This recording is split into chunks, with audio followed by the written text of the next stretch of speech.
오늘은 그 말씀 자막이 없으세요? 성경책 보시면 좋겠고요. 골로새서가 굉장히 어렵습니다.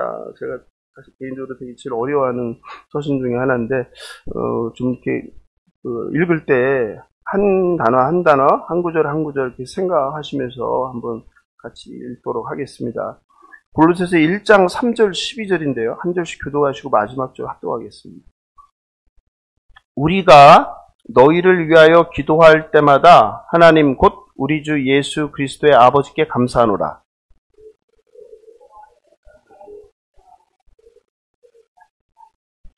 너희를 위하여 하늘에 쌓아둔 소망으로 말미암음이니 곧 너희가 전에 복음 진리의 말씀을 들은 것이라.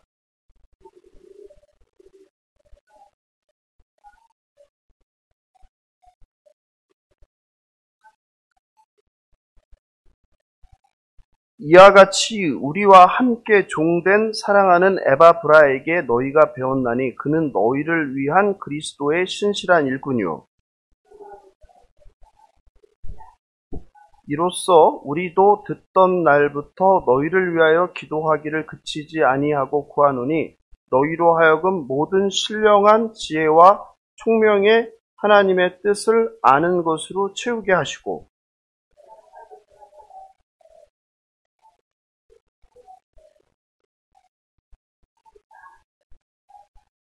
그의 영광의 힘을 따라 모든 능력으로 능하게 하시며 기쁨으로 모든 견딤과 오래 참음에 이르게 하시고 함께 읽겠습니다. 우리로 하여금 빛 가운데서 성도의 기업의 부분을 얻기에 합당하게 하신 아버지께 감사하게 하시기를 원하노라. 아멘.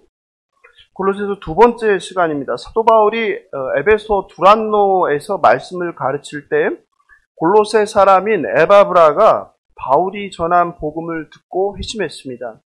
그리고 에바브라는 골로새에 돌아가 복음을 전했습니다. 에바브라는 인근 라우디게아와 히에라폴리스에서도 복음을 전했습니다. 그러므로 골로새 교회는 시작된 지, 설립된 지 얼마 되지 않은 어린 교회입니다.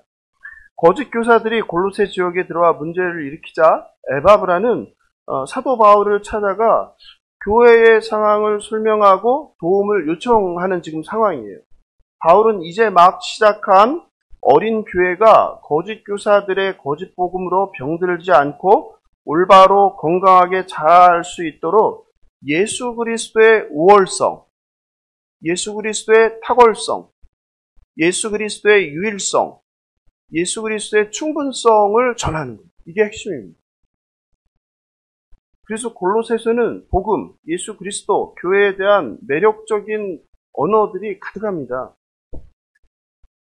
이 단어 하나를 그냥 쓰지 않았어요. 굉장히 심각하게, 진지하게 고민하면서 고른 단어들입니다. 그래서 어렵습니다. 골로새서는 그리스도가 만물의 주님이라는 주제와 거짓 교사들에 대한 경고가 시줄과 날줄로 이렇게 엮여 있는 편지예요. 그래서 한 줄 한 줄을 눈여겨서 생각하면서 읽어야 됩니다. 이 편지니까 1절, 2절은 서론이죠. 인사말이에요. 바울은 자신을 인사말에서 그리스도 예수의 사도라고 했어요. 사도. 바울이 자신을 사도라고 소개하는 편지가 있고 바울이 자신을 종이라고 하는 편지가 있다고 그랬죠. 사도라고 하는 편지와 종이라고 하는 편지의 그 문체가 다르다고 말씀드렸죠. 사도는 어떤 사람입니까? 사도는 헬라어로 아포스톨로스라고 하는 단어인데요. 이 사도라는 뜻은 고전 헬라 문헌에서 해군의 원정 함대 또는 화물을 싣거나 원정군을 태우기 위해 보내는 선박을 사도라고, 아포스톨로스라고 하는 사도가 이제 선박, 화물 이런 거.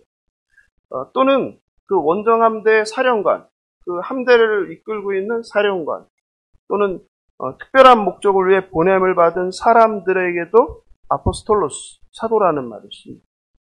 그런데 헬라 세계잖아요, 지금. 헬라 문화권인데, 이 단어는 그 사절이나 사자를 뜻하는 단어가 아니에요. 왜냐하면, 당시에 이 헬라 문화에서는 그 사자, 그러니까 특별한 사명을 갖고 보내는 사람을 다른 단어를 써요. 그게 뭐냐면, 앙겔로스. 들어보셨죠? 안겔로스. 천사를 안겔로스라고 하거든요. 천사. 그러니까 천사라는 단어가 있단 말이에요. 아포스톨로스를 특별한 사명을 위하여 보냄을 받은 사람이나 사도를 가리키는데 쓴 것은 그 헬라 문화권에서는 없어요. 이걸 쓴 거는 누구냐? 신약 성경의 저자들이 있었다. 아시겠죠? 신약 성경의 저자들이 아포스톨로스, 사도라는 말을 원래 쓰던 의미와 다르게 차용해서 쓰고 있다. 이렇게 이해하시면 됩니다. 이 단어는 그 특별한 임무를 수행하도록 보냄을 받은 사자라는 뜻이죠. 또 일반적으로. 그래서 우리가 사도하면요, 예수님의 12제자, 그리고 예수님의 12제자를 우리가 뭐라고 그래요? 12사도라고 하는 거예요. 12사도. 이해하시죠? 일반적으로 아는 거예요. 그런데 성경을 보면요, 그 12제자 말고도 사도라고 쓴단 말이에요. 누구를 사도라고 하죠? 바나바를 사도라고. 바나바를 사도. 그죠? 그러니까 우리는 12제자를 사도라고 알고 있는데 실제로 성경에서는 바나바도 사도라고 하고 그리고 디도도 사도라고 해요. 그렇죠? 성경에 이렇게 나와 있죠. 그래서 그 성경에서 보면 예수님의 동생 야고보, 바나바처럼 복음을 전하고 교회를 세우며 교인들을 돌보는 사역자들에게도 사도를 썼다. 그러니까 12제자들에게만 사도라는 용어를 쓰지 않았다. 이것도 여러분들이 알아두시면 좋을 것 같아요. 사도행전 14장 14절 한번 찾아보시겠어요? 사도행전 14장 14절 자막이 없어서 그런데 거기에 보면 두 사도 바나바와 바울 이렇게 나오죠. 두 사도 바나바와 바울 이렇게 나오고 있어요. 그죠? 그래서 바나바에게도 바울에게도 사도라는 표현을 썼다라는 거죠. 그죠?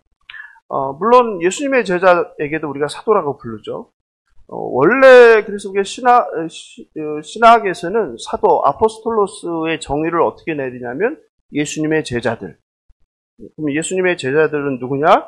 예수님의 부활을 목격한 자로서 예수님을 증언하고 복음을 전하는 사람들. 이 사람들을 보통 사도라고 하죠.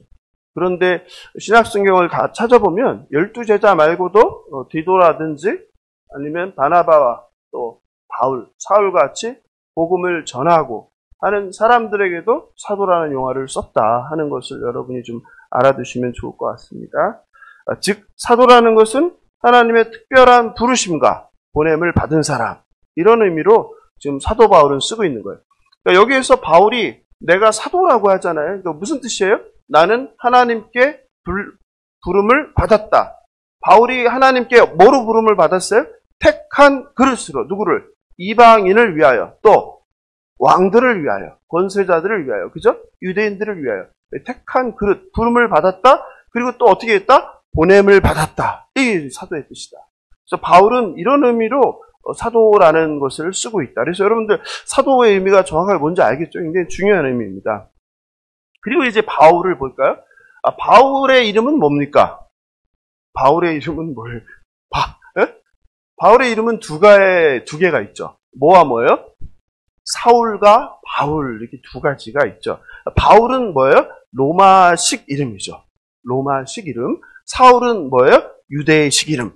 그러니까 사도행전 9장에서 사울이 그 예수를 믿는 자들을 잡으러 가다가 부활하신 예수를 만나고 회심을 하고 나서 사울이 바울로 바뀐 게 아니라는 거예요.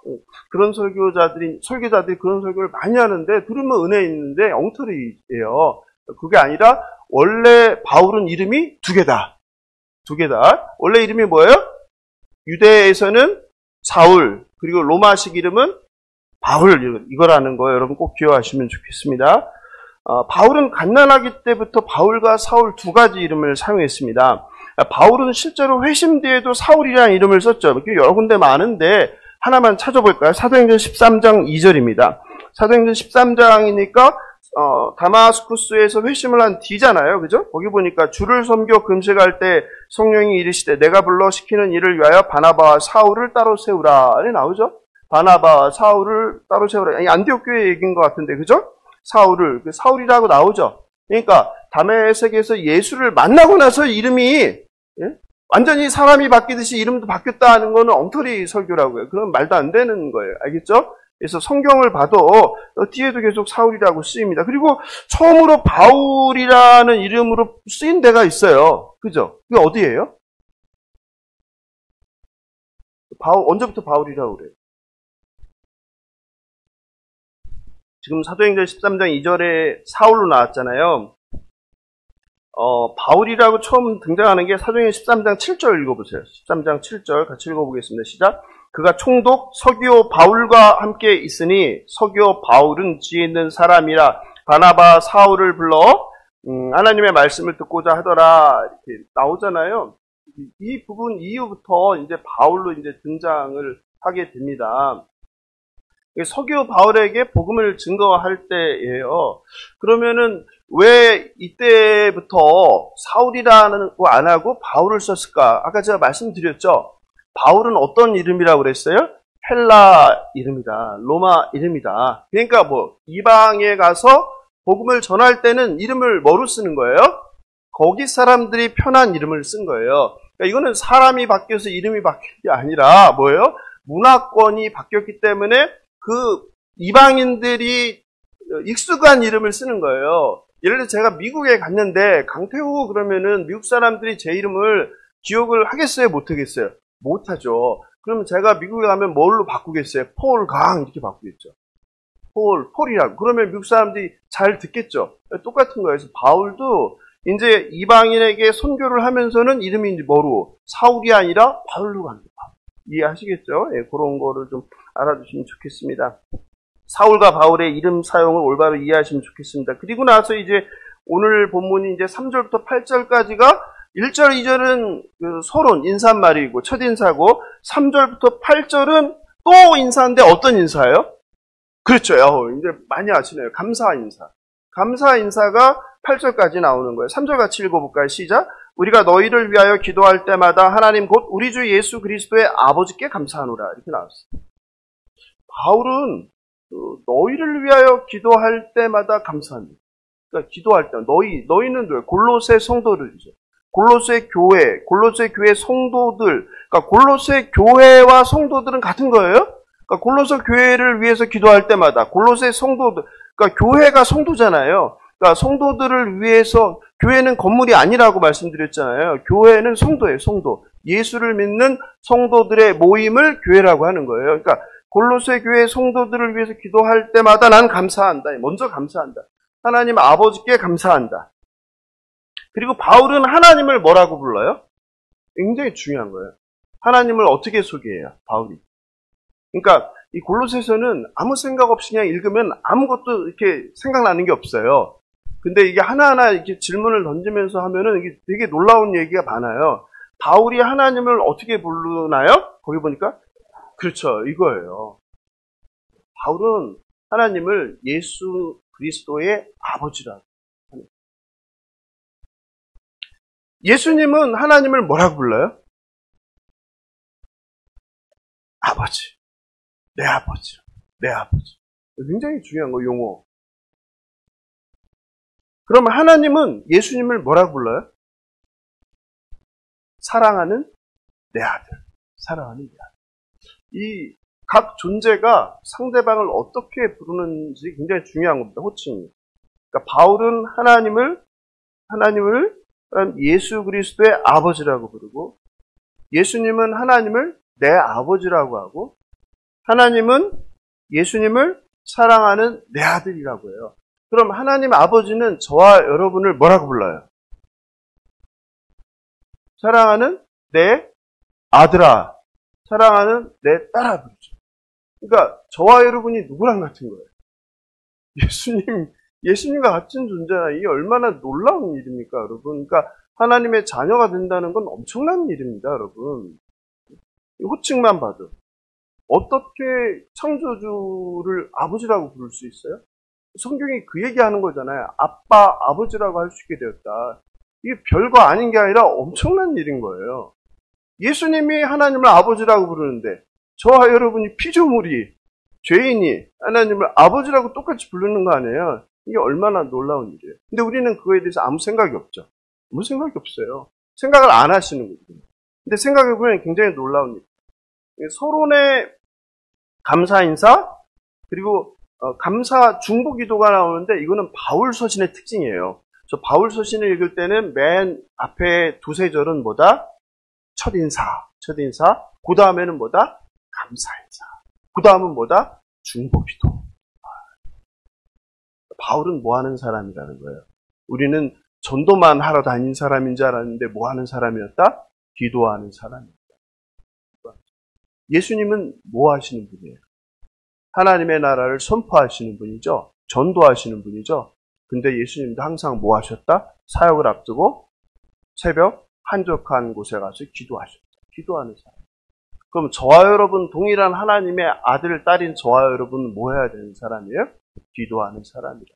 기도하는 사람. 예외 없이. 바울은 갈라디아서만 빼곤요. 모든 서신을 감사와 찬양으로 시작해요. 나중에 갈라디아서 찾아보세요. 갈라디아서만 빼고 모든 바울 서신 12개를 기도와 감사, 찬양으로 시작합니다.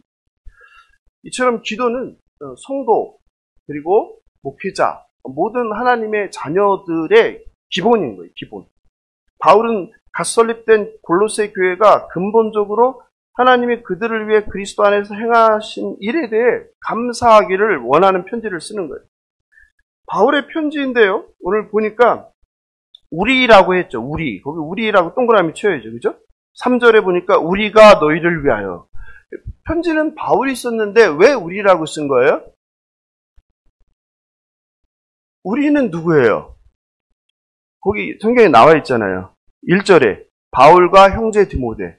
그러니까 우리는 누굴 말한다? 바울과 디모데다. 그럼 편지를 누가 쓴 거예요?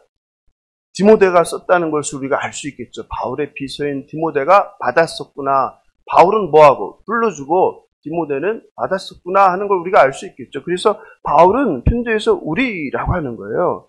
바울은 디모데와 함께 있습니다. 현재 바울이 로마에서 가택연금된 상태임을 고려하면 디모데는 지금 뭐 하는 거예요? 바울의 옥바라지를 하는 거죠. 당시 가택연금일 땐 음식이 나오지 않단 말이에요. 옷이 나오지 않는단 말이에요. 그러니까 생활에 필요한 모든 것들을 누군가 공급을 해줘야 살 수 있는 구조예요. 그걸 누가 했다는 거예요? 디모데 및 또 누구도 했어요. 우리가 지난주에 공부한 오네시모 등등, 아리스타블로 등등 많은 사람들이, 아리스타고 등등 많은 사람들이 바울의 옥바라지를 돕고 있는 걸 우리가 알 수 있죠. 디모데는 골로새서뿐만 아니라 고린도후서, 빌립보서, 데살로니가 전후서, 빌레몬서, 서론에도 바울과 함께 등장해요. 그러니까 바울은 항상, 바울하면 누가 항상 따라다니는 거예요? 짝꿍이? 네, 디모데. 그래서 아들이라고 해요. 아들. 그죠? 디모데를 아들이라고 하죠. 바울은 1차 전도 여행 때 루스드라를 갔다가 디모데를 만났죠. 그리고 디모데가 회심을 했죠. 그리고 다시 2차 선교 여행을 갔을 때 이 디모데가 이제 따라 나선 거죠. 그래서 같이 바울과 함께 선교 여행을 하는 동역자이죠. 동역자. 그렇죠? 바울과 디모데는 골로새 교인들을 성도라고 불러요. 골로새서 할 때는 이 단어가 굉장히 중요해요. 성도. 저와 여러분도 뭐라고 불러요? 성도. 성도가 뜻이 뭐예요? 성도. 교회 다니는 사람을 성도라고 불러요. 성도가 무슨 뜻이에요? 성도.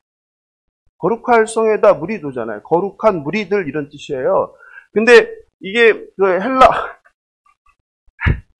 제가 군대에 있을 때 운전병이었는데 운전을 처음 이제 하러 나가잖아요. 그러면은 이제 고참이 옆에 타요. 그리고서 이제 우리 운전병은 항상 십자로 손을 잡아요. 이렇게. 한 손으로 잡아도 안 되고 십자로 운전대를. 그러다가 뭐 손을 놓거나 아니면 십자가 아니라 뭐 이렇게 잡거나 이렇게 잡잖아요. 옆에서 자로 손을 팍 때려요. 근데 지금 때리시길래 생각이 났어요. 이렇게 옆에서 이렇게 들고 있어요. 그래서 항상 습관 운전할 때 이거 꼭 붙들어 놓은 것처럼 이렇게 이게 가장 안전운전 하는 거라고. 옆에 우리 어머님이 그냥 아들 예수 잘 믿게 하시려고 이렇게 하셨어요. 지금 어디 하고 있었죠? 성도. 성도. 성도의 거룩한 물인데 이게 헬라어로 하면은 이 거룩한 물이란 뜻이 아니고 하기오이스라고 그래요. 하기오이스. 들어보셨죠? 애들 기저귀가 뭐예요? 예, 그게 아마 거기서 온 단어죠. 하기스 기적이 있죠. 하기스에 하기드에 뭐 하기스 그런 있죠. 그런 게. 예. 그게 거기서 온 단어예요. 하기스 하면은 거룩한 깨끗한.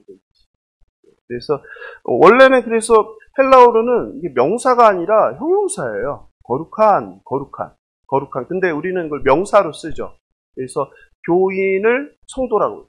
그래서 가장 아름다운 이름이 장로가 아니라 목사가 아니라 예수를 믿는 사람은 뭐예요? 성도인 거예요. 그러니까 성도로 불리길 내가 기뻐해야 되는 거예요. 근데 어떤 분들은 성도라고 불리는 걸 안 좋아하고 꼭 뭐가 붙어야지 이게 좋은 것 같은데 그렇지 않은 거예요. 그건 직분은 책임이고 성도가 하나님이 주신 가장 거룩한 이름이에요. 성도, 거룩한 백성 이런 뜻이죠. 예수를 믿는 사람을 부르는 가장 복된 이름이죠. 그래서 바울은 지금 골로새 교인들을 뭐라고 부르는 거예요? 성도, 이렇게 부르요 성도. 근데 골로새 교인들은 예수를 믿은 지 오래됐어요? 얼마 되지 않았어요? 얼마 되지 않았어요. 예수님에 대해서 정확하게 잘 알아요? 아니면 잘 몰라요? 잘 모르겠죠. 그런데 뭐라고 부르는 거예요? 성도라고 부르는 거예요. 뭘 의미하는 거예요? 실제로 그분들이 예수를 믿기 얼마 안 됐으니까 많은 변화가 그들의 삶에 있을까요? 없을까요? 없을 가능성이 있죠. 그러니까 거룩한 사람이 됐어요? 안 됐어요? 세상적으로는 안 됐죠. 그런데 성도라고 부르는 거예요. 그러니까 실제로 내가 거룩하게 돼서 성도라고 부르는 게 아니라 예수를 믿음으로 예수 피의 공로로 깨끗함을 받았기 때문에 성도라고 부름을 믿으시기 바랍니다. 그러니까 저와 여러분도 지금 예수를 믿고 신앙생활을 하는데 거룩하게 됐어요? 안 됐어요? 안 됐죠. 전혀. 그죠? 안 됐죠. 거룩을 사모하는 거죠. 그리고 거룩하기 위해서 살아가고 있는 거죠. 그럼에도 불구하고 저와 여러분이 예수를 믿음으로 뭐라고 불리는 거다? 성도 이해하시기 바랍니다. 그리고 바울은 그리스도를 뭐라고 부릅니까? 3절 보세요. 3절 다시 읽어볼까요? 시작. 우리가 너희를 위하여 기도할 때마다 하나님 곧 우리 주 예수 그리스도의 아버지께 감사하노라. 예수님을 뭐라고 불러요? 바울이? 예수 그리스도를 뭐라고 불러요? 아니 거기 성경책을 보세요. 예수님을 뭐라고 불러요? 우리 주예요.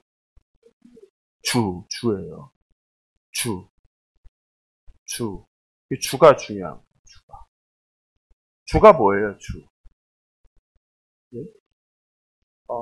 실제로 교회에 오랫동안 다니는 분도 주가 뭐냐고 물으면 대답을 못해요.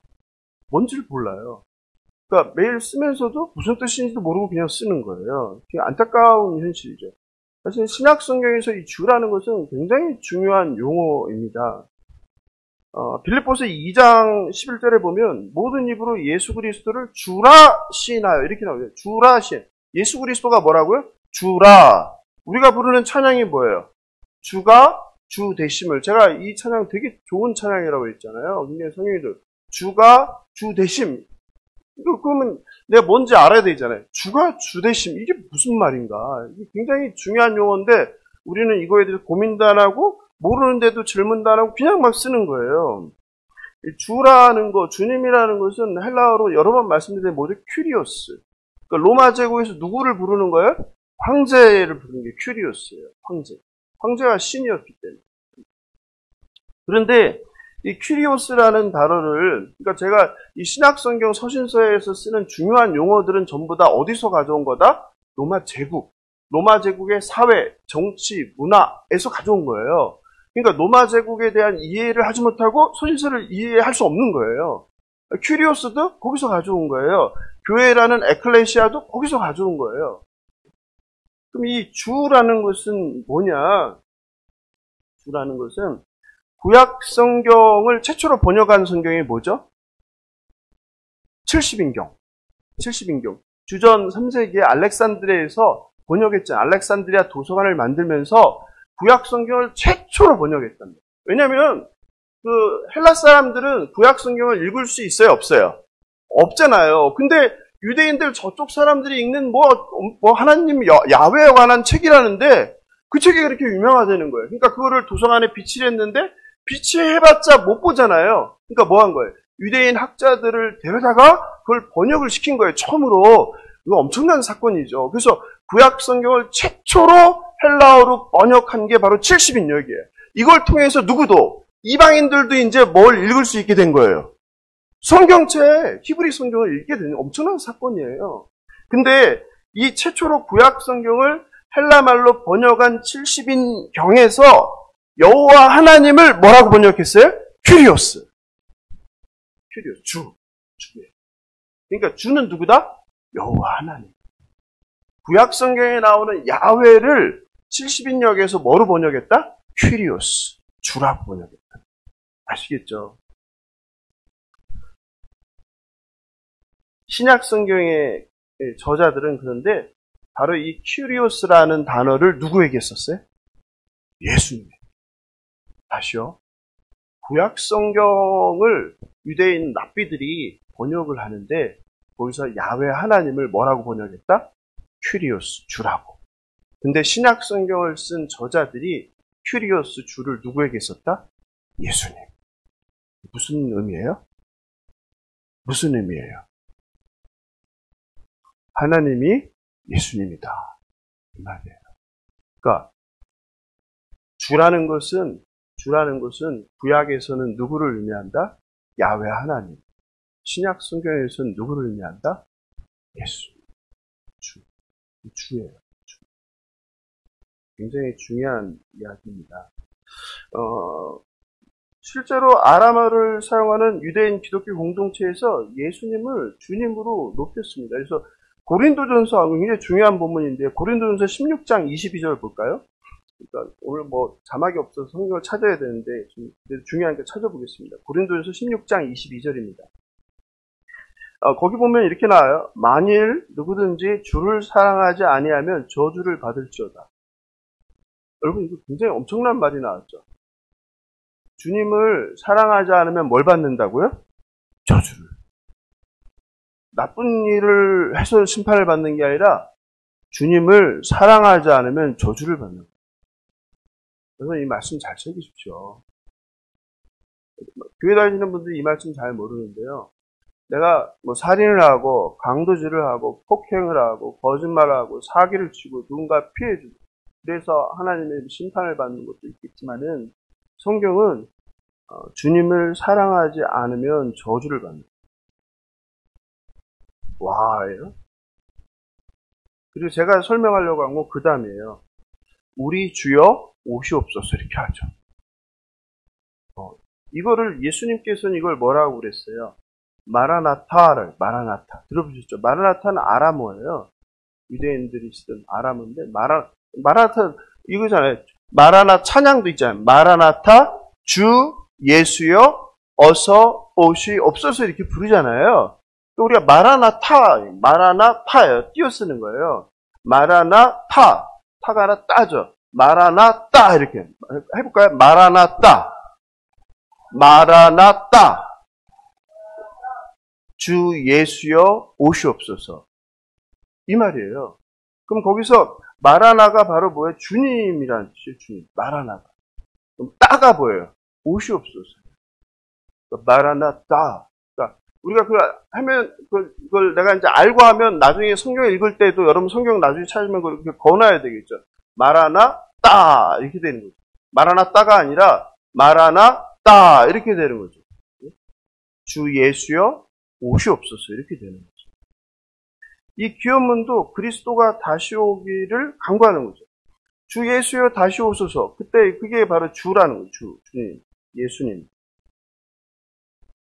그러므로 유대인 공동체가 매우 이른 시기부터 여호와 하나님을 지칭하는 주, 큐리오스라는 호칭을 누구에게 썼다는 거예요? 예수님에게 썼다. 부활하신 예수님에게 썼다는 거예요. 마태복음 12장 28절에 보면 예수님은 자신을 누구라고 해요? 예수님께서 자신을 소개할 때 뭐라고 해요? 내가 안식일의 주라고 하죠. 인자는 안식일의 주니라. 주. 바울은 예수님을 뭐라고 해요? 바울은 죽은 자와 산 자의 주. 로마서 14장 9절이죠. 그리스도께서 죽었다가 다시 살아나셨으니 곧 죽은 자와 산 자의 주가 되려 하시고 주라고 하죠. 바울. 예수님도 자신을 주라고 하고 바울도 예수님을 뭐라고 한다? 주. 그러니까 주가 얼마나 중요한지 알겠죠? 사도 베드로는 뭐라고 불러요? 예수님을. 사도 베드로는 주님을 뭐라고 불러요? 그것도 있지만 하나님께서 예수님을 살리시고 주가 그리스도가 되게 하셨다고 선포하죠. 사도행전 2장 36절 가볼까요? 사도행전 2장 36절 가까우니까 찾아볼게요. 그런즉 이스라엘 온 집은 확실히 알지니 너희가 십자가에 못 박은 이 예수를 하나님이 주와 그리스도가 되게 하셨느니라. 나오죠? 주라요, 주라. 한국교회 성도님들은 기도할 때 뭐라고 부르세요? 네? 우리도 아까 제가 기도할 때 뭐라고 불렀어요? 주여, 이 주여 3창 하면 주여 5창 하면 5번 하는 거예요? 네? 네. 3번으로 모자라서 5번 하고 무슨 7번 하는 데도 있다는데 그럴 필요 없죠. 네. 여러 번 부른다고 주님이 듣고 대답하는 거 아니죠. 또 세게 부른다고 듣고 대답하는 거 아니죠. 주님, 그러니까 올바로 부르면 돼요. 주님 또는 주, 이게 올바른 거예요. 해볼까요? 주님, 주여. 근데 그 여자에 대한 국어적으로 논란이 있어서 그래서 주님 이렇게 또 부르기도 해요. 주님 하는데 용어가 뭐 중요하냐 할 수도 있지만 이제 내가 그걸 뭐 알고 쓰는 게 중요한 거죠. 올바로 알고. 예전에 제가 전에 있던 교회에서 장로님이 한 이런 질문을 했어요. 강 목사, 뭐 제가 연배 한참 미치니까 아들 같으니까 이렇게 말씀을 놓고 하셨는데 강 목사, 주일날 설교 오신 목사님이 기도하는데 하나님 아버지라고 안 하고 주님이라고 하는데 이거 잘못된 거 아니냐, 문제 있지 않냐 이렇게 말씀을 하셨어요. 기도는 하나님께 하는 거고 그리고 마칠 때 예수님의 이름으로 하는 거죠. 그러니까 하나님 아버지, 그죠? 하나님 아버지 감사합니다. 잘못됐어요? 도와주세요. 예수님의 이름으로. 예수님한테 하는 게 아니라 하나님 아버지한테 하는 거예요. 그래서 그런 질문을 하셨어요. 그러니까 장로님은 무슨 생각을 하시는 거예요? 주님이라는 것은 누구를 뜻한다? 예수님이라는 거죠. 그러니까 기도하는데 주님이라고 부르는 것은 잘못된 것이다. 이런 말씀을 하시는 거예요.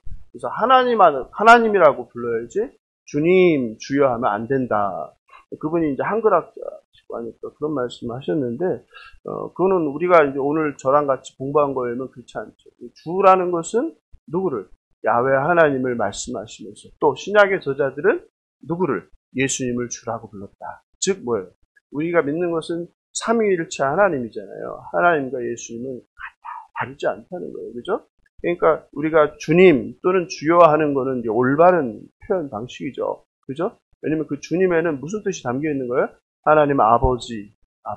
그리고 예수 그리스도가 담겨 있기 때문에 올바른 거예요. 근데 제가 이제 우리 교회에 제가 처음 왔을 때 여러분들 기도하는데 이제 뭐라고 했어요? 주님이라고 안 하고 예수여 이렇게 세웠는데 이 너무 충격적인 거예요. 저는 그걸 처음 들어봤거든요. 그래서 제가 그거는 잘못되고 기왕이면은 외부에서 새로운 성도가 왔을 때 굉장히 좀 놀랍다, 이질적이고 이상하다. 근데 굳이 그게 뭐 특별한 의미가 거기에 있는 게 아니면 그냥 한국교회에서 보편적으로 쓰는 주님, 주여로 쓰는 게 좋겠다. 그때는 뭐 제가 처음 왔으니까 이런 내용들을 뭐 설명하고 뭐 이럴 그게 아니니까 특별한 이유가 없으면 그렇게 하면 좋겠다 말씀드렸던 거기 때문에 굉장히 중요한 겁니다. 그래서 한국교회가 보편적으로 쓰는 주여, 주님 이 의미에 대해서 오늘 좀 말씀드렸습니다. 본문에서 실제로 많은 성도들이 이 주님이라는 게 뭔지 모르고 그냥 막 쓰는 거예요. 정확한 개념도 모르고 왜 그런지도 모르고. 그래서 그러나 이게 상당히 중요한 의미다라는 것을 여러분들이 오늘 본문을 통해서 좀 아시면 좋겠어요. 바울이 그래서 예수 그리스도를 뭐라고 불러요? 우리 주라고 부르죠. 큐리오스라는 거를 여러분이 꼭 이해하시면 좋겠습니다. 왜 이게 또 중요하냐면요. 이 바울이 얘기한 이 본문에서 뭐가 발생해요? 이제 주일날 좀 본격적으로 다루기 시작할 텐데 골로새 교회의 문제는 이단들이거든요. 여기서 이단이 발생하는 거예요. 그러니까 하나님과 아들 예수는 동일해요? 달라요? 네? 동일해요? 달라요? 여기도 지금 망설이시잖아요. 여기서 이단이 나오는 거예요. 이게 굉장히 중요한 거예요. 제가 계속 설명드리잖아요. 주를 신약에서 누가 주라는 걸 썼다? 유대 학자들이 하나님을 번역할 때 뭐로? 큐리오스라고 했고, 신약 성경의 저자들이 예수님을 큐리오스란 동일한 단어를 썼다. 같다는 거예요. 근데 이게 다르다고 주장하는 게 누구냐면은 누구예요? 그러니까 이단 누구? 예? 여호와의 증인이죠. 여호와의 증인이 이 주장을 하는 거예요. 여호와의 증인은 하나님과 그 성자 예수님은 다르다는 거예요.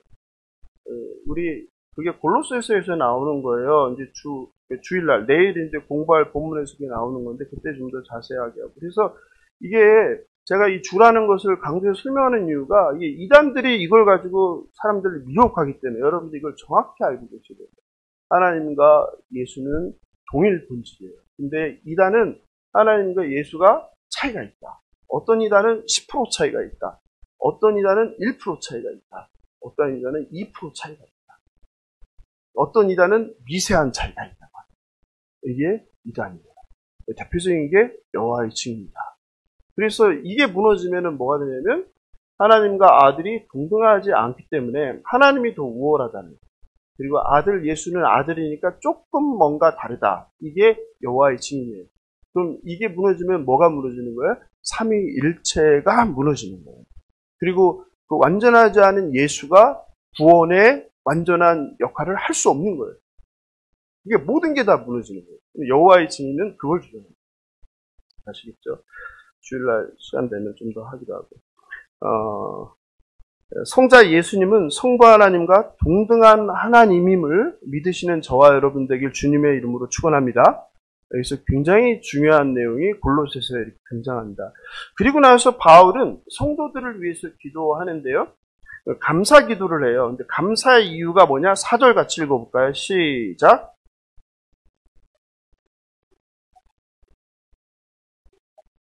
바울이 감사하는 이유는 뭐냐면 골로새 교회 안에 있는 성도들이 예수 안에서예요. 예수 안에서 믿음을 갖고 있고 예수 그리스도에 대한 믿음을 갖고 있고 성도에 대한 사랑, 성도들에게 사랑을 베푼다는 거예요. 세상 사람들도 사랑을 많이 베풀잖아요. 근데 핵심은 뭐예요? 예수 안의 사랑이라는 거예요. 이게 핵심입니다. 예수 안의 사랑. 그래서 바울이 골로새 교회 성도들을 칭찬하는 거예요. 믿음은 예수에 대한 믿음, 사랑은 그 형제 자매 간의 사랑을 베푸는 거예요. 사랑을 베푸는 거예요. 다른 말로 하면 형제 자매에 대한 사랑이죠. 즉, 이 사랑이라는 것은요, 굉장히 추상적이고 관념적이잖아요. 우리 인간의 사랑. 근데 하나님의 그 사랑은 추상적이고 관념적이지 않아요. 하나님 말씀하시는 사랑은 반드시 뭐로 나타나요? 우리 눈에 보이게 나타나요. 뭘로? 말로, 행동으로. 그래서 추상적이지 않다. 성경은 굉장히 추상적이거나 관념적이지 않다. 이거 꼭 기억하시면 좋겠습니다. 우리는 늘 하나님을 경험한다고 할 때 뭔가 늘 신비한 거, 초자연적인 걸 기대해요. 그러나 하나님은요, 그렇게 역사하시기도 하지만 대개는 성도의 삶 가운데 일어나는 무엇을 통해서? 일상에서의 사랑을 통해서 하나님이 역사하시는 분임을 믿으시기 바랍니다. 그래서 나는 하나님을 경험을 잘못해. 이런 분은 대개 뭐일 가능성이 높아요? 그분이 생각하는 하나님은 어떤 하나님이야? 뭐 이상한 초자연적인 바람을 멈추게 하고 파도를 잔잔하게 하고 뭐 산을 넘어뜨리고 그리고 암덩이가 쏟아져 나오게 하고 죽은 자가 살아나게 하고 이런 초자연적인 것만 생각하는 분이 그렇게 얘기해요. 그러나 실제로 하나님은 그런 초자연적인 역사도 하지만 대개는 뭘 통해서 일하신다? 사랑. 누구를 통해서? 사람을 통해서. 사람을 통해서. 그렇게 놓고 보면 우리의 그 삶이라는 것, 신앙은 전부 다 뭘 경험하는 거예요? 하나님의 그 놀라운 사랑을 경험하는 거예요. 살아계신 하나님을 경험하는 거죠. 그래서 여러분들이 그 신앙생활하면서 하나님을 만난다, 경험한다는 거에 대한 인식의 변화가 좀 필요하다. 그런 말씀을 제가 드리고 싶습니다. 성도가 하나님 주시는 감동으로 가난한 이웃을 돕는 것. 이게 뭐예요? 하나님의 역사죠. 근데 이거를 그렇게 생각을 하세요, 안 하세요? 안 하시는 거예요. 아니, 하나님께서 감동을 주셨으니까 우리가 이번에도 이렇게 많은 걸 사서 이웃들을 섬기는 거 아니에요? 이게 역사죠. 역사죠. 아니면 내가 다 가져가서 먹죠. 그렇잖아요. 근데 이런 거를 하나님의 역사라고 생각을 안 해요. 꼭 뭔가 죽는 자가 살아나고 못 걷던 자가 걷게 되고 눈 앞에 못 보던 자가 보게 되고 이런 것들만 하나님의 역사라고 생각하는 거예요. 그게 문제라는 거예요. 그것도 그렇게 가르쳤고 그게 아니라는 거예요. 이런 작은 삶 가운데 교회 공동체 안에서 지체들 간의 사랑의 나눔, 또 믿지 않는 세상을 향한 그 사랑의 실천, 이런 것들이 다 하나님의 그 살아계심의 역사라는 것을 기억하시면 좋겠습니다. 내가 살아가는 일상에서 사람을 통해 사랑과 긍휼로 일하시는 하나님을 날마다 경험하시는 저와 여러분 되시길 주님의 이름으로 축원합니다. 그러므로 바꿔 얘기하면 내가 사랑을 실천하지 않는 사람은 하나님을 경험할 수 있어요, 없어요? 없는 거예요. 가능성이 낮은 거예요. 그런데 하나님께서 말씀하시는 하나님의 사랑, 이웃 사랑을 늘 생각하고 실천하는 사람은 어떻겠어요? 날마다 하나님을 경험하는 거죠. 날마다 왜 하나님 감동 주시니까. 그리고 하니까 또 하면은 또 거기서 끝나지 않고 무슨 일이 일어나요? 거기에 또 성령이 역사하는 걸 경험하잖아요. 그래서 그 하나님의 역사하심이 뭔지를 좀 여러분들이 인식 전환을 하면 좋겠다. 그래서 하나님께서 이 수원 장안구 정자동에 위치한 예수사랑교회 성도들을 통하여 지금 3년 동안 수원에 위치한 보육원에 아이들 50여 명을 계속 매달 후원하고 있잖아요. 때마다 돕고 있잖아요. 이 역사죠. 또 이 근처에 있는 어르신들 노인정 경로당 10여 곳을 매번 섬기고 있잖아요. 또 이번에는 그것도 모자라서 저 멀리 필리핀으로, 그 필리핀에서도 처음 들어보는 루손에서도 처음 들어보는 다구판 시로, 저도 생전 처음 가본 데예요. 다구판에서도 가장 가난한 마을 중에 하나인 톤달리간이라는 동네를 보내신 거잖아요. 이게 사람이 계획하고 갈 수 있는 게 아니잖아요. 성령이 역사하시는 거잖아요. 그냥 우리는 순종하고 발걸음을 내딛는 거고, 그래서 발걸음을 내딛고 나갔더니 무슨 일이 벌어져요, 거기에? 놀라운 역사가 일어나는 거예요. 놀라운 역사가 일어나는 거예요. 하나님의 그 영혼 구원을 위한 역사죠. 누군가의 마음에 불을 붙이는 거 아니에요. 그렇구나. 정말 우리보다 너무 불쌍한 사람들이 있구나. 우리도 160년 전에 저랬지. 우리는 지금 너무 잘 먹고 잘 살게 됐지. 근데 감사한 줄 모르지. 거기 보니까 사람 사는 게 아니네. 여러 가지 마음을 주는 거 아니에요? 그들을 위해서 뭘 할 수 있을까? 이런 것들이, 이런 게 성령의 역사예요. 이런 게 성령의 역사입니다. 하나님의 역사입니다. 우리의 일상의 삶 가운데 찾아오셔서 사랑으로 역사하시는 하나님을 여러분들이 만나시길 주님의 이름으로 축원합니다. 하나님께서 부르신 예수사랑교회 공동체의 지체들을 그리스도의 마음으로 서로 더욱 사랑하시길 바랍니다. 싸우지 마세요. 미워하지 마세요. 네? 하나님께서 그리스도 안에서 지체로 만듭니다. 여러분이 낳은 아들, 딸이 치고받고 싸우면 마음이 어떻습니까? 찢어지죠. 근데 하나님께서 우리를 그리스도의 피로, 살과 피로 하나 된 지체로 이렇게 모아놨는데 맨날 시기 질투하고 불평하고 싸워봐요. 하나님은 어떻게 했어요? 그러지 마세요. 사랑하시고, 불쌍히 여기시고, 사랑하시고. 이것이 우리를 향한, 교회를 향한 하나님의 뜻임을 믿으시기 바랍니다. 내가 누군가에 대해서 사랑이 없으면, 긍휼이 없으면 회개하세요. 왜 내가 저 사람이 미운지, 왜 싫은지. 싫어하는 사람이 있으면 안 돼요. 불쌍히 여기고 서로 더욱 사랑하시는 지체들 되기 바랍니다. 그리고 바울은 믿음과 사랑의 이유를 말하는데 바로 소망이라는 거예요. 5절 같이 읽어볼까요? 시작. 너희를 위하여 하늘에 쌓아둔 소망으로 말미암음이니 곧 너희가 전에 복음지의 말씀을 들은 것이라. 바울은 사랑을 얘기하고요. 믿음을 얘기했죠. 그리고 뭘 얘기해요? 소망. 원래 고린도전서 13장 13절 사랑장에서 순서는 뭐예요? 믿음, 소망, 사랑이잖아요. 근데 여기서는 바울이 그렇게 안 하죠. 어떻게 해요? 믿음, 사랑, 소망 이런 순위죠. 왜 이렇게 쓴 거예요? 소망이 믿음과 사랑의 결과라. 믿음과 사랑의 결과? 소망이다. 무슨 말일까? 소망은 어떤 소망이에요? 바울은 거기서 분명히 얘기하는 거예요. 하늘에 쌓아둔 소망이에요. 그러니까 우리 신앙의 핵심은 바로 이거예요. 이 세상, 이 현세에서의 소망을 말하지 않아요. 내세에 대한 소망에 가는 거예요. 하늘에 쌓는, 이 땅에 쌓는 소망이 아니라 하늘에 쌓는 소망이라는 거예요. 소망은 내세에 신자들을 위해 마련된 복을 얘기하는 게 아니에요. 현세에. 소망은 내세에 신자들을 위해 마련한 복을 말하는 거예요. 그걸 하늘에 쌓은 소망이라고 하는 거예요. 그리고 에바브라가 골로새 복음을 전할 때 핵심이 바로 이 소망이에요. 이 소망. 이 소망. 어디 소망이에요? 이 땅의 소망이 아니라 하늘의 소망이라는 거예요. 소망은 무엇입니까?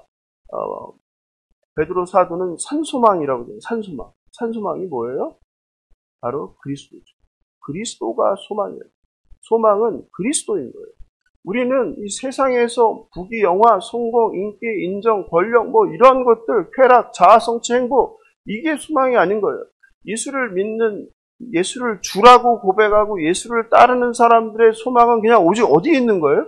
그리스도인 거예요. 예수님 자체인 거예요. 사람을 보고 소망을 갖겠습니까? 세상을 보면서 소망을 갖겠습니까, 여러분? 여러분, 얼마나 사람이 배신합니까? 실망을 줍니까? 그리고 얼마나 사람이 아침, 저녁으로 마음이 바뀌고 간사합니까? 얼마나 사람이 자기중심적이고 자기밖에 모릅니까? 세상은요?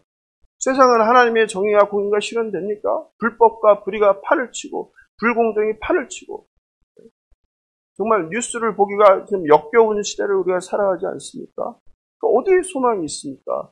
소망은요, 오직 예수 그리스도밖에 없다는 거예요. 지금 그 얘기를 하는 거예요. 그래서 골로새 어린 교회 어린 신자들에게도 무엇을 얘기하는 거예요? 너희가 사랑과 믿음이 있는데 소망에 근거한 곳이다. 바로 소망이다. 너희들이 복음을 듣고 예수 그리스도를 소망하면서 믿음과 사랑을 갖게 된 것이다. 이런 얘기를 지금 하는 거예요. 이게 핵심입니다.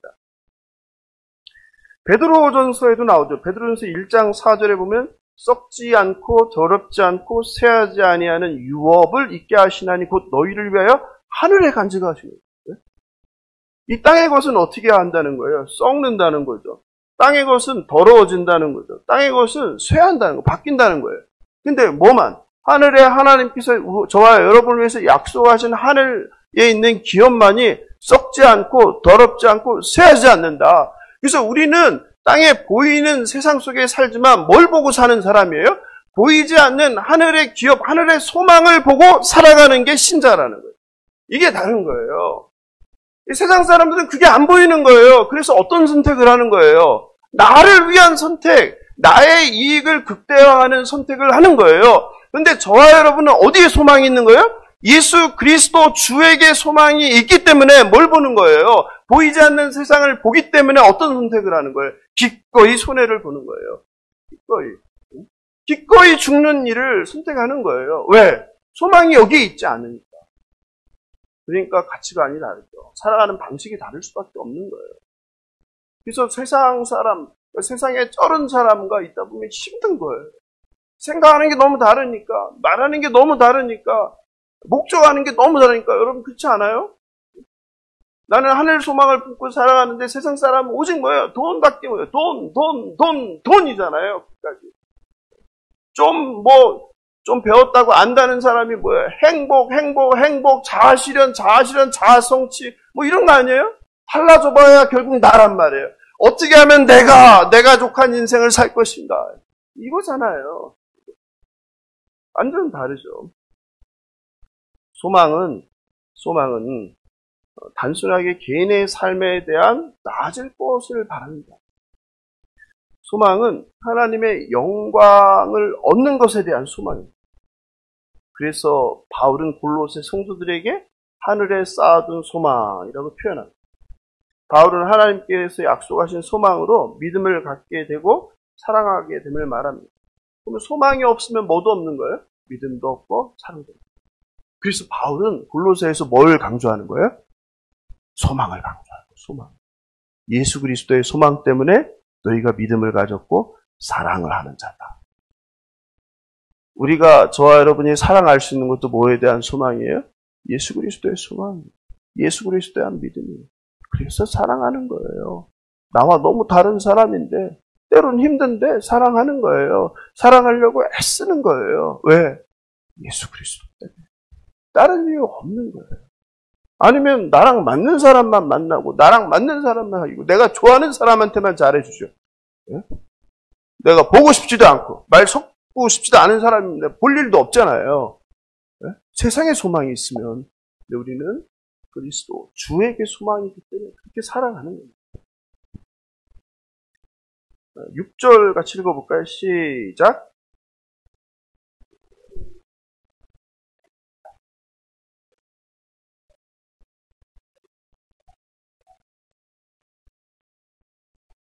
여기 보면요. 한번 읽어보세요.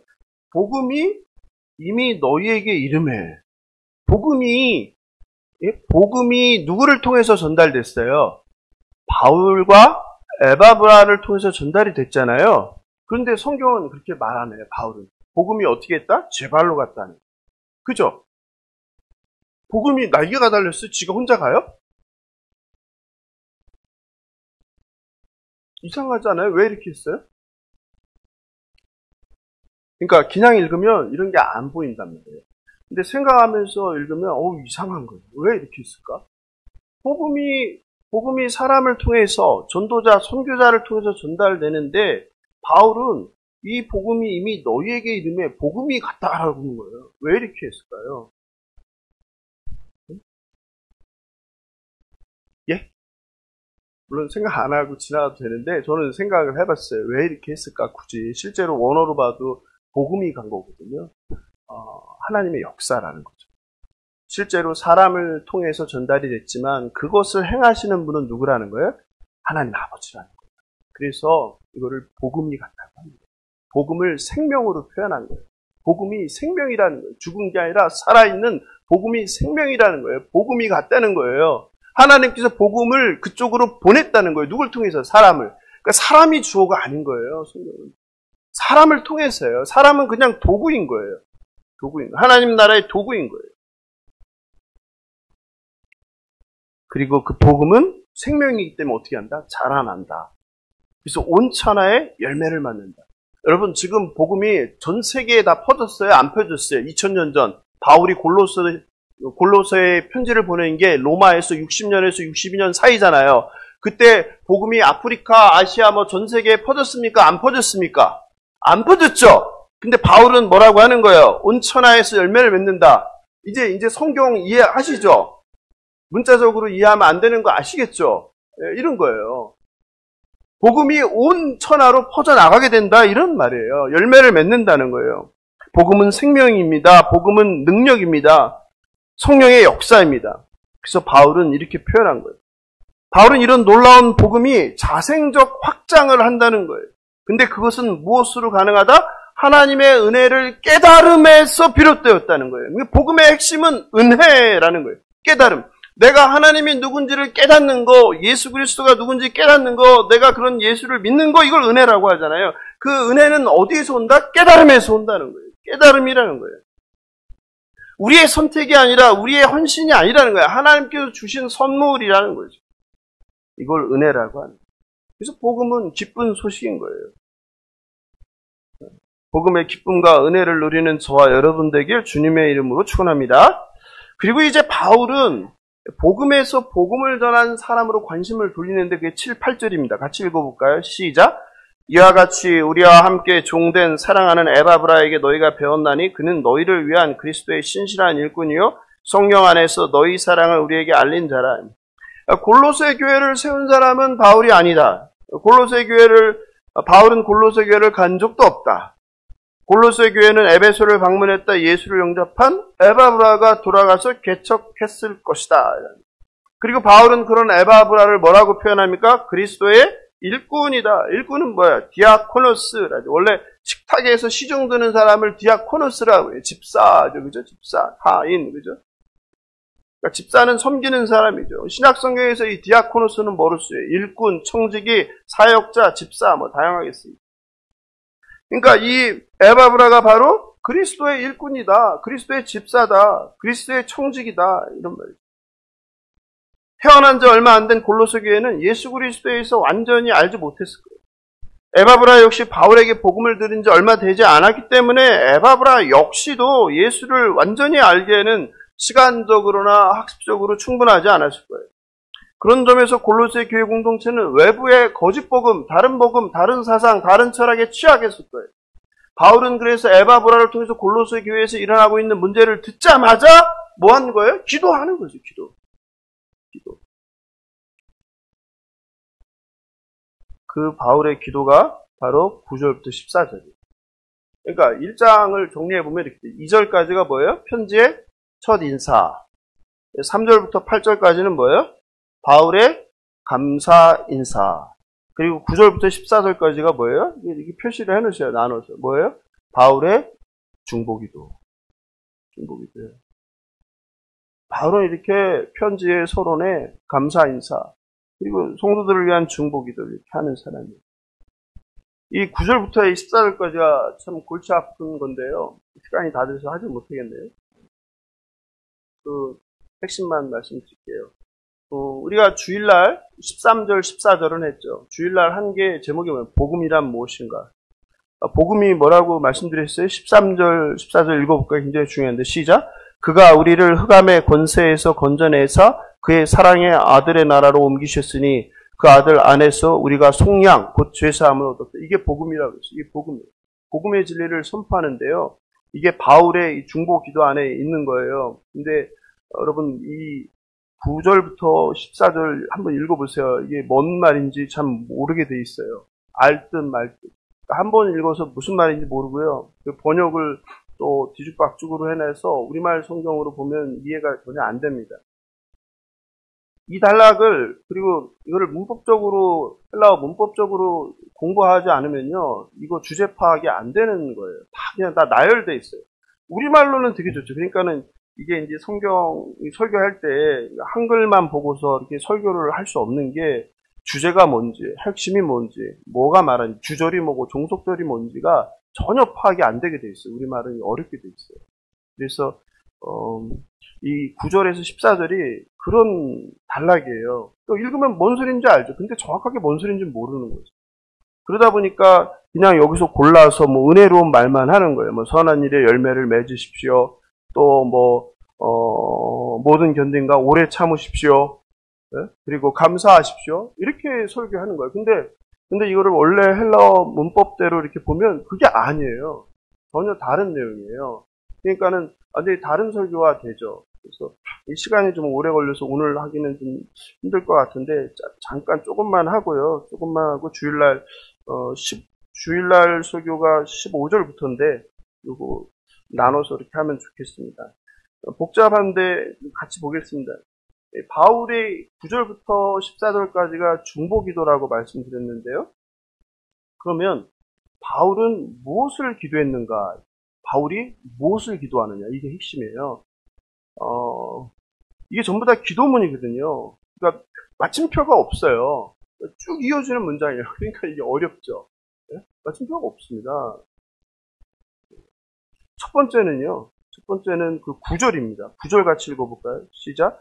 이로써 우리도 듣던 날로부터 너희를 위하여 기도하기를 그치지 아니하고 구하노니 너희로 하여금 모든 신령한 지혜와 총명에 하나님의 뜻을 아는 것으로 채우게 하시고 끝나지가 않으니까 결론을 못 내는데요. 이게 뭐냐면 첫째 바울이 기도하는 거는 뭐냐면 여기서 끊어야 되는데 골로새 성도들이 모든 영적인 지혜와 총명으로 하나님의 뜻을 알게 해주세요. 이 기도예요. 첫 번째. 아시겠죠? 이건 어렵지 않죠. 여기서 근데 9절에서 좀 어려운 게 이 성경에 나오는 신령한이라는 거예요. 이 신령한 이게 항상 문제가 되는데요. 한국교회 성도들은 그 신비주의를 되게 좋아하세요. 그래서 신령한 나오면 옛날에 산신령 있잖아요. 산신령이 이게 떠오르는 거예요. 여기서 뭐 신비한 거 뿅 하고 나타나다 뿅 하고 사라지고 뭔가 이런 것을 자꾸 생각하는 거예요. 잘못된 번역이에요. 신령한이라는 것은 뭘까요? 그런 신비한 거 이런 걸 얘기하는 게 아니에요. 뭘까요? 신령한이? 성령을 얘기해요. 성령. 그러니까 이 지혜와 총명은 뭐 신비로운 뭐 이상한 그런 게 아니라는 거예요. 그게 아니라 뭐예요? 성령께서 주시는 지혜와 총명을 말하는 거예요. 아시겠죠? 지혜와 총명은 보통 우리가 세속에서 쓰는 거잖아요. 신령한은 영적에 쓰는 거잖아요. 근데 바울은 이 대조되는 두 단어를 같이 쓰는 거예요. 그거 굉장히 독특하죠. 그러니까 바울은 영적인 것과 세속적인 걸 분리하지 않는 거예요. 이것도 굉장히 중요한 내용입니다. 꼭 기억하시기 바랍니다. 그래서 9절에서 신령한은 뭐라고요? 성령님이 주시는 혹은 성령께 속한. 그래서 그 다윗도 솔로몬에게 뭘 달라고 그랬어요? 지혜와 총명. 그 지혜와 총명이 다 뭐예요? 성령의 이름, 하나님의 지혜와 총명을 말하는 사람의 것이 아니에요. 실제로 바울은 에베소서 1장 17절에서 성령을 뭐라고 하냐면 지혜와 계시의 영이라고 해요. 깨닫게 하는 거예요. 우리도 그렇잖아요. 어떤 문제가 있을 때 어느 날 뭐 갑자기 있는데 깨닫게 하시는 거 있잖아요. 그건 사람의 생각이 아니라 누가? 성령이 주시는 거예요. 성령이 깨닫게 하시는 거예요. 그래서 바울은 이것을 위해서 기도하는 골로새 성도들이 하나님의 뜻을 아는 지식으로 충만하게 해달라. 충만하게 해달라. 그러면 또 여기서 또 중요한 게 있죠. 하나님의 뜻은 뭐예요? 제가 맨날 얘기하잖아요. 하나님의 뜻대로 살게 해서 주님 뜻대로. 사람의 뜻이 아니에요. 하나님의 뜻은 뭐예요? 응? 하나님의 뜻은 뭐예요? 이게 또 몰라요. 그러니까 매일 하나님의 뜻 하는데 몰라요. 왜 몰라요? 성경이 다 뭘 얘기하는 거야? 하나님의 뜻을 얘기하는 거잖아요. 하나님의 뜻은 뭡니까? 성경에서 자녀들에게 가장 먼저 구약에서 말하는 건 뭐예요? 내가 거룩하니 너희도 거룩하라. 거룩하라. 너희가 거룩해야 된다. 거룩한 삶. 또 바울은 뭐라고 그래요? 데살로니가에서 항상 기뻐하라. 항상 기뻐하라. 쉬지 말고 기도하라. 범사에 감사하라. 이게 하나님의 뜻이에요. 그러니까 기도하고 항상 기뻐하고 항상 감사하고. 그리고 바울은 또 서신서에서 늘 뭘 강조해요? 선을 행하라. 선을 행하는 게 뭐예요? 착한 일을 하라. 착한 일을 하는 게 뭐예요? 착한 일을 하는 게 뭐예요? 이웃사랑을 실천하라. 이거예요. 고아와 과부와 나그네를 돌보라는 거예요. 예수님이 얘기하시는 이 선이 뭐예요? 소자에게 행한 것이 나에게 행했다. 누구예요? 가난한 사람들을 돕는 거예요. 옥에 갇힌 사람을 돕는 거예요. 힘없는 사람을 돕는 거예요. 이게 다 선한 일. 이게 하나님의 뜻이라는 거예요. 또 하나님은 원수랑 어떻게 하래요? 원수를 때려 죽이라 그래요? 사랑하라. 미워하지 마라. 이게 하나님의 뜻이죠. 죄인들을 어떻게 하라는 거예요? 죄인들을 불쌍히 여기라. 불쌍히 여기라. 서로 용서하라. 이게 하나님의 뜻이죠. 구체적으로. 그러니까 하나님의 뜻이 그거예요. 근데 우리는 맨날 뭐만 구하는 거예요. 하나님의 뜻을 아는데 그게 싫으니까 나를 향한 하나님의 뜻. 자꾸 나. 그러니까 우리는 기도도 이기적이고 신앙생활도 이기적이고 그냥 머리끝부터 발끝까지가 뭐밖에 몰라요? 나밖에 모르는 거예요. 그 나가 박살내야 돼. 그래야 신앙이 시작됩니다. 그러니까 예수를 믿어도 어떻게 믿는 거예요? 내 마음대로 믿는 거예요. 성경에서 말씀하시는 게 아니라 내 마음대로 믿는 거예요. 성경을 읽어도 뭐만? 내가 좋아하는 것만 믿는 거예요. 내가 싫은 거는 안 믿는 거예요. 너나 믿어라.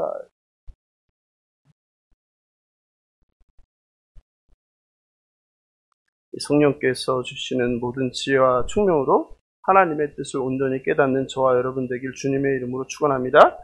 이제 문제는 이게 두 번째 거예요. 두 번째가 이제 어디부터? 10절부터잖아요. 10절, 11절, 12절이 하나예요. 그러니까 이거를 그냥 읽으면 이걸 어떻게 하나거든요, 하나. 근데 우리 말로 보면 이게 엄청 많잖아요. 근데 하나라고요, 하나. 그럼 하나가 뭘까요, 거기서? 우리말로 보면 이게 구별이 안 되게 돼 있어요. 그 두 번째 바울이 기도하는 것은 뭐겠습니까? 골로새 성도들이 합당한 삶을 살게 하소서예요.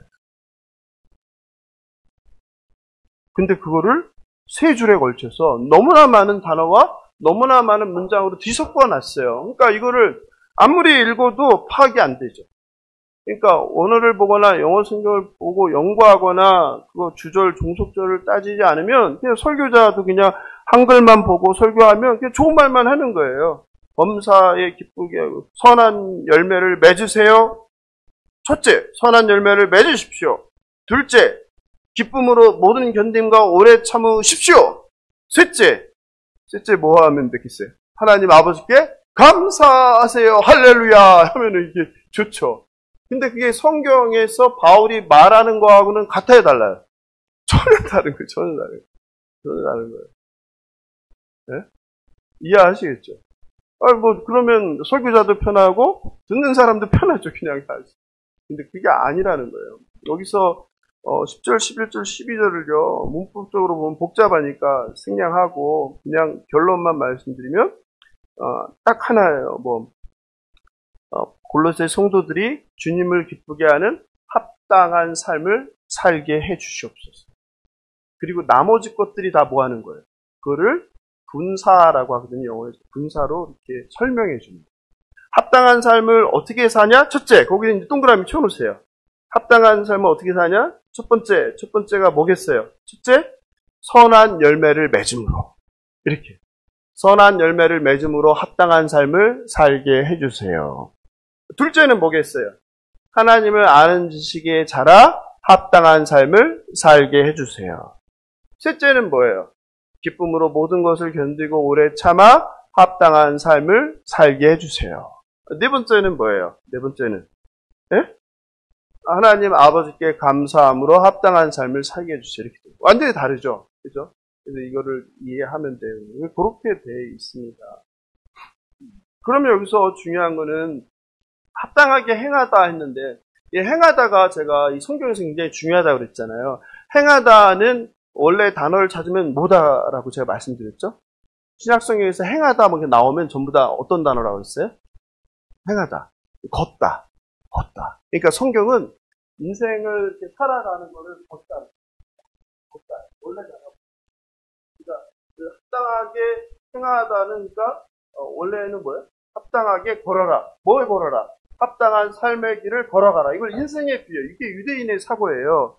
유대인은 그 삶이라는 것을 걷는 걸로 표현한 거예요.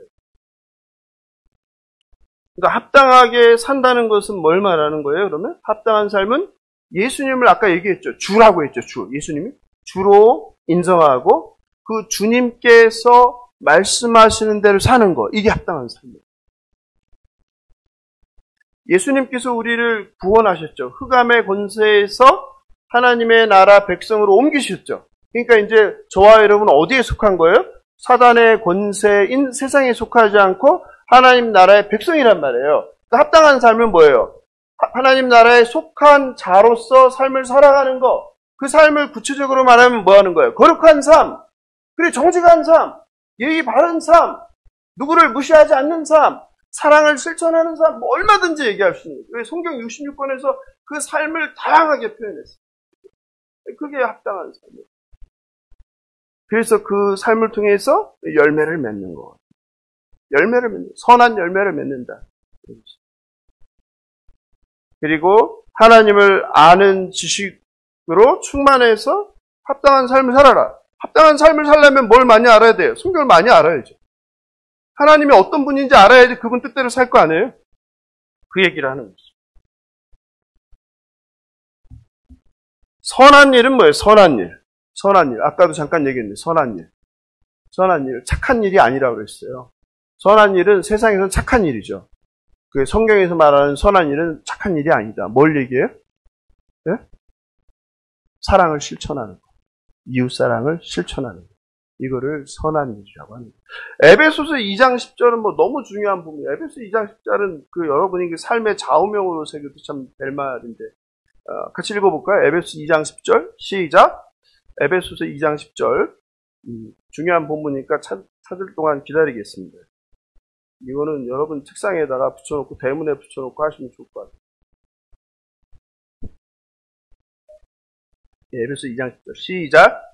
우리는 그가 만드신 바라 그리스도 예수 안에서 선한 일을 위하여 지으심을 받은 자니 이 일은 하나님이 전에 예비하사 우리로 그 가운데서 행하게 하려 했습니다.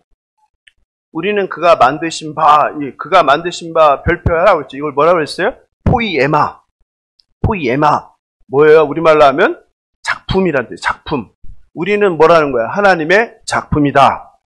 우리는 하나님의 작품. 우리는 하나님의 포이에마입니다. 근데 우리를 왜 만들었다는 거예요? 예수 안에서 선한 일을 위하여. 그게 자꾸 속지 마세요. 세상은 자꾸 너의 삶의 목적이 뭐냐? 물어보잖아요. 그리스도인은 다 똑같은 거예요. 우리는 뭐 때문에 만들어진 거예요? 하나님의 선한 일을 위하여. 다른 목적은 없는 거예요. 그건 개인이 뭐 하는 거고, 우리의 공통의 목적은 저나 여러분이나 똑같이 하나님이 뭘 위해서 만든 거예요? 하나님의 선한 일이에요. 하나님의 선한 일. 그게 목적이에요. 예수 안에서. 이것도 마찬가지예요. 그냥 예수가 없으면 안 돼요. 세상 안에서. 왜냐면 세상 사람들 선한 일을 얼마나 많이 합니까? 그게 아니에요. 예수 안에서 선한 일을 위하여 우리를 택하시고 지으시고 보내셨다는 거예요. 이게 우리의 목적이죠. 삶의 목적. 우리의 존재의 이유인 거예요. 근데 자꾸 세상에 속아서 뭐 자아실현이니 뭐 행복이니 뭐 자꾸 이상한 말 하지 마세요. 성경을 믿는 분들인데. 네? 바울은 그리스도인의 삶을 한마디로 선한 삶이라고 합니다. 사랑의 실천이죠. 그리고 합당한 삶은 세 번째 뭐예요? 하나님의 모든 능력을 받아 견디고 참는 것. 우리가 견디고 참는 건 한계가 있잖아요. 그래서 바울이 얘기하는 건 11절이에요. 읽어볼까요? 시작. 그의 영광의 힘을 따라 모든 능력으로 능하게 하시면, 그러니까 하나님의 능력으로 우리가 견딜 수 있다는 거예요. 내 능력으로 견디는 게 아니에요. 내 능력으로 견디면 화가 나요. 짜증이 나요. 참을 수가 없어요. 그건 내 능력이기 때문에. 하나님이 주시는 능력으로는요, 화나지 않습니다. 괜찮습니다. 왜? 하나님 능력이니까. 그러니까 하나님의 능력이면 참는 것도 뭐 어떻게 할 수 있다는 거예요? 기쁨으로. 이게 핵심이죠. 기쁨으로 견디고 오래 참음에 이른다는 거예요. 이게 합당한 삶이에요. 할렐루야. 이게 놀랍죠. 바울이 골로새 새신자들에게 진짜 어려운 말 하는 거예요, 사실. 근데 이거는 왜냐면 기도니까. 바울이 이렇게 기도합니다. 나는 너희 골로새 교회 성도들이, 그러니까 이걸 기도인지 모르고 또 이게 본문을 이해하면 안 되는 거예요. 바울이 중보 기도하는 거예요. 제가 여러분을 위해서 중보 기도하는 거예요. 제가 여러분을 위해서 어떤 기도하겠어요? 우리 성도들 부자 되게 해주세요. 하나님 제발. 그래서 헌금 많이 있게 해주세요. 우리 교회도 건축하게 해주세요. 막 이렇게 기도하겠어요? 한 번도 해본 적이 없어요. 무슨 기도하겠어요? 우리 교인들 예수 잘 믿게 해주세요. 우리 교인들 성경 바로 알게 해주세요. 우리 교인들 하나님 사랑하게 해주세요. 우리 교인들 성숙하게 해주세요. 우리 교인들 하나님의 뜻대로 살게 해주세요. 이 기도예요. 바울도 지금 그 기도하는 거예요. 골로새 교인들. 이해하시죠? 그리고 이제 마지막이 뭐예요? 마지막이 합당한 삶은 기업을 주신 하나님께 감사하는 거예요. 기업 뭐예요? 회사예요? 회사? 회사를 주신 거예요? 기업이 뭐예요? 성경에 기업이 많이 나오잖아요. 구약 성경에 이거 갖고 또 얼마나 복 얘기 많이 합니까? 땅이잖아요. 땅, 기업. 예? 이 기업이 뭐예요? 이게 헬라어로 클레로스라는 거예요. 클레로스는 땅이 아니에요. 클레로스는 뭐냐면 제비예요. 제비 뽑기 할 때 그 뽑히는 거, 그걸 클레로스라고 해요. 파편, 도자기, 나뭇가지. 옛날에는 요즘처럼 뭐 종이나 이런 게 없을 거 아니에요? 그러니까 그 대신에 뭐예요? 파편이나 뭐 나뭇가지 이런 걸로 했을 거 아니에요? 제비로. 그래서 그거를 클레로스라고 합니다. 땅을 제비 뽑기로 나누었기 때문에 클레로스. 기업은 받은 땅이나 그 땅의 일부를 말하는 거예요. 70인역에서는 이 단어가 하나님께서 이스라엘에게 준 땅의 일부를 가리키죠. 그럼 여기 신약에서 12절에서 우리로 하여금 빛 가운데서 성도의 기업의 부분을 얻기에 합당하게 하신 아버지께 감사하라. 그럼 이건 뭐예요? 빛 가운데 있는 성도의 기업은 무엇입니까? 땅이에요? 아파트예요? 네? 자녀예요? 네. 집사님. 아까 얘기했죠. 소망이 어디에 있다고 그랬어요? 예수 그리스도 하늘에 쌓아준 것. 다르게 하늘에 쌓아준 빛 가운데 있는 성도, 하나님 나라의 아들, 딸인 성도의 기업은 뭐예요? 구원이죠, 구원. 영생이죠. 영생이죠. 신약에 땅은 없어요. 영생이에요. 하나님 나라예요, 하나님 나라. 이게 기업입니다. 땅의 영광이 아닌 하늘의 영광이에요. 이 베드로 사도가 말한 게 바로 이겁니다. 베드로 사도가 말한 게 뭐예요? 썩지 않고, 더럽지 않고, 쇠하지 않은 유업! 이게 바로 기업이죠. 그 유업이 어디 있다고 했어요? 베드로가? 너희를 위하여 하늘에 간직하신 것이라. 하나님께서 이 땅에 간직한 게 아니라 하늘에 간직했다고 베드로 사도를 통해서 말씀하셨잖아요. 영적인 복을 말하는 거죠. 그러니까 이 기업은 하나님의 백성이 누리는 복, 영생. 예수를 믿는 복, 이걸 얘기합니다. 이게 진짜 복이죠. 그리고 그것을 감사하라는 거예요. 바울은 감사기도. 바울은 늘 감사기도예요. 바울은 지금 어디에 있습니까? 감금되어 있어요. 로마 병사 지키고 있어요. 근데 거기에서 뭐 하는 거예요? 감사하라. 성도들에게도 감사하라. 감사할 수 없는 상황에서 감사하는 거예요. 그럼에도 불구하고 감사하라는 거예요.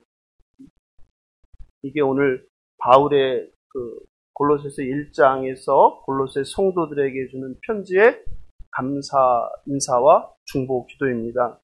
말씀을 마무리합니다. 현재 바울은 로마에서 병사가 지키는 가택연금 상태에 있습니다. 바울은 다메섹 도상에서 예수를 만나고 20년을 넘게 오직 가는 곳마다 예수를 증거하는 삶을 살았습니다. 그리고 로마에 도착했는데 여전히 감금되어서 집에 갇혀서 살고 있습니다. 충분히 하나님께 불평하고 원망할 만도 하죠. 그렇잖아요. 내가 평생을 이렇게 목숨을 걸고 하나님의 부름받아서 쓰임을 받았으면 이제 나이도 많고 하나님 죽을 날도 얼마 남지 않았는데 좀 편안하게 여생을 보낼 수 있게 해도 되잖아요. 얼마든지 하나님을 불평할 수도 있잖아요. 인간적으로. 근데 바울은 그러지 않는 거예요. 그 속에서도 여전히 감사기도를 하는 거예요. 감사기도. 우리와 너무나 다른 바울의 모습이죠. 좀 뭔가 내 뜻대로 안 돼도 불평하고 불만하고 하는 우리와 너무 다른 바울의 입술이죠. 그리고 골로새 교회 성도들에게도 화내지 않는 거예요. 야! 니네 예수 그리스도의 복음을 전했는데 벌써 이단들에게 물들어서 그 지랄 아니고 그 난리를 하고 있는 거야? 해도 되잖아요. 근데 그러지 않는 거예요. 얼마나 멋진 편지를 보냅니까? 얼마나 멋진 내가 너희들의 사랑과 믿음에 대해서 들었노라. 그리고 소망에 대해서. 얼마나 격려하고 위로하는 편지입니까? 예. 너희들이 뭐가 문제라고 얘기하지 않는 거예요. 그냥 격려하고 감사하는 거예요. 그리고 내가 너희들을 위해서 기도한다. 너희들이 하나님의 뜻에 합당하게 자라나기를, 하나님의 뜻에 합당한 삶을 살기를, 하나님의 뜻에 합당한 삶으로 열매 맺기를, 그리고 하나님의 합당한 삶에 감사하기를 이 얘기하는 거예요. 저 역시 여러분들을 위해서 기도합니다. 자격 없는 우리를 구원하신 하나님 은혜를 잊지 말면 좋겠습니다. 우리 성도님들이. 그리고 늘 감사하며 예수님을 잘 믿으면 좋겠습니다. 자기 뜻이 아니라 하나님의 뜻을 이루는 합당한 삶으로 정말 많은 열매 맺어서 마지막 날 하나님 앞에 섰을 때 착하고 충성된 종아, 우리 성도들이 칭찬받기를 원합니다. 21세기 대한민국을 살아가는 저와 여러분은 너무 많은 것을 누리고 살고 있어요. 감사할 거리가 넘쳐요. 그런데 가진 것에 감사하기보다 없는 것에 불만을 가지고 불평할 때가 많습니다. 심할 때 어떨 때 보면은 마치 불평하기 위해서 사는 인생 같아요. 언제부턴가 우리 입술에 감사가 사라졌습니다. 언제부턴가 우리 마음에 감사가 사라졌습니다. 그리고 하나님을 찾고 부르는 간절한 기도도 사라졌습니다. 그런데 바울은 감금되어 감사 기도를 드립니다. 그리고 감옥에 갇힌 바울이 감사하는 근거는 성공한 삶, 안락한 삶, 형통한 삶이 아닙니다. 예수 그리스도가 주라는 것이죠. 예수 그리스도가 주로 십자가에서 우리 죄를 대속 속량하셔서 우리를 어둠에서 빛으로 옮겨주셨다는 그 구원에 감사하는 거예요. 구원에 감사하는 거예요. 우리도 마찬가지예요. 물론 잘 살지만 잘 사는 사람이나 못 사는 사람이나 많은 문제가 있습니다. 날마다 그 문제들을 바라보면 살맛이 안 나고 불평할 거리, 문제투성이죠. 기쁨도 없고 즐거움도 없고 고단한 인생.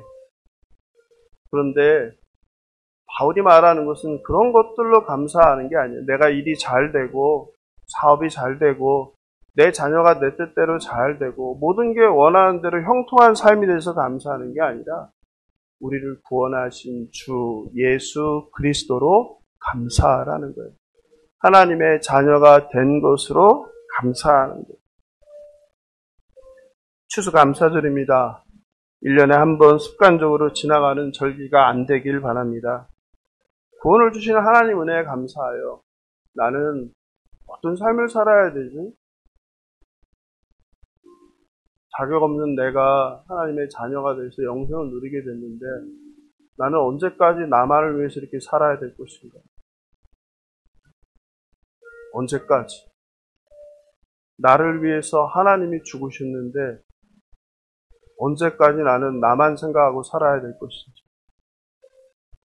모든 일에 선한 열매를 맺고 오래 참고 견디며 감사하는 합당한 삶을 살아내는 예수사랑교회 성도님들 되시길 바랍니다.